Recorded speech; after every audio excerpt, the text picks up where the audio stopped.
Hi guys! Magandang araw po sa ating lahat.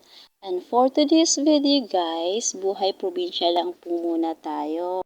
So, ayun na nga guys, dito po kasi sa probinsya, kapag po wala tayong pambili ng bigas, alam niyo na, mahirap ang pera dito sa probinsya. Eh, saging muna ang ginagawang pamalit sa kanin. Ang saging kasi guys ay hindi lang siya pamatid gutom, kundi marami din itong mga bitamina na pwede nating makuha.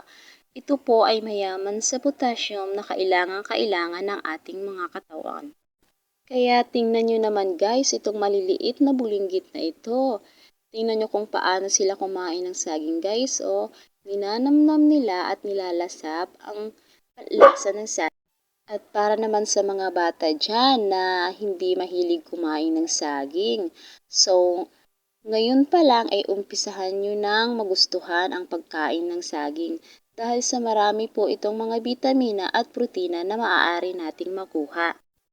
Okay, so ayun lang guys. Maraming salamat po sa inyong panunood.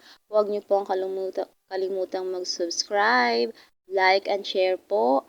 At i-hit nyo na rin po ang aming notification bell para lagi po kayong updated kapag mayroon po kaming mga bagong upload.